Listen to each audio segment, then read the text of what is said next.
हितों के टकराव के इन आरोपों से मैं दुखी हूं। पाकिस्तान नेशनल टीम के चीफ सिलेक्टर पद से इस्तीफा देता हूं। अगर पीसीबी जांच करता है तो मैं उसका सामना करने के लिए तैयार हूं।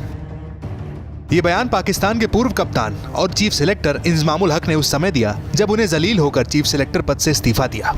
यह महज संयोग नहीं है कि हितों के टकराव की स्थिति बनी और इंजमाम को अपना पद छोड़ना पड़ा।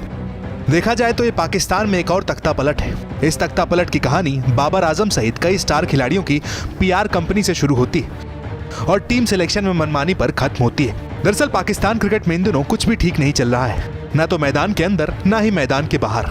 वर्ल्ड कप में जहां टीम 7 में से 4 मैच हार चुकी है, वहीं वर्ल्ड कप के बीच में ही चीफ सिलेक्टर इंजमामुल हक ने अपने पद से इस्तीफा दे दिया है। इंजमामुल हक पर अपने भतीजे इमामुल हक को फेवर करने और कथित तौर पर एक ऐसी कंपनी में पद संभालने का आरोप है जिसने मार्केटिंग और व्यावसायिक प्रचार के लिए कई पाकिस्तानी खिलाड़ियों को अनुबंधित किया है। इस पीआर कंपनी का नाम याजो इंटरनेशनल लिमिटेड है। तलहा रहमानी की इस कंपनी में कथित तौर पर इंजमाम की मोटी हिस्सेदारी है। रहमानी के साथ अनुबंधित प्रमुख खिलाड़ियों में शामिल बाबर आजम, मोहम्मद रिजवान, शाहीन शाह अफरीदी है। इतना ही नहीं, मोहम्मद रिजवान रहमानी की इस कंपनी में साझा मालिकाना हक भी रखते हैं। ये सभी खुलासे पीसीबी और खिलाड़ियों के बीच सेंट्रल कॉन्ट्रैक्ट को लेकर विवाद के बाद सामने आए। 2023 वर्ल्ड कप से पहले विवाद बढ़ गया था।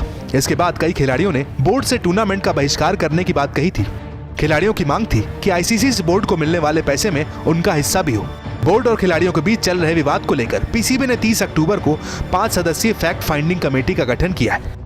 कमेटी मीडिया में सामने आए टीम सिलेक्शन प्रोसेस से जुड़े विवाद और निजी हितों की जांच करेगी। कमेटी जल्द ही अपनी रिपोर्ट पीसीबी मैनेजमेंट को सौंपेगी। दूसरी ओर इस्तीफे के बाद इंजमामुल हक ने कहा है कि पाकिस्तान क्रिकेट बोर्ड की किसी भी जांच का सामना करने के लिए वो तैयार है। पाकिस्तानी मीडिया ने आरोप लगाया है कि संबंधित कंपनी ने खराब प्रदर्शन करने वाली टीम की चयन प्रक्रिया को प्रभावित किया है। ऐसा नहीं है कि इंजमामुल हक पर इस तरह के आरोप पहली बार लगे। इससे पहले भी इंजमामुल हक अपने भतीजे इमामुल हक को टीम में शामिल करवाने को लेकर विवादों में रहे हैं। चीफ सिलेक्टर के रूप में इंजमामुल हक का दूसरा कार्यकाल था। पहला कार्यकाल 2019 वर्ल्ड कप के बाद खत्म हुआ था। उस बार पाकिस्तान की टीम सेमीफाइनल के लिए क्वालिफाई नहीं कर पाई थी। इस बार भी पाकिस्तान की टीम काफी मुश्किलों में पड़ती हुई नजर आ रही है। पाकिस्तान क्रिकेट बोर्ड इस बीच अब क्या फैसला लेता है, ये देखना होगा।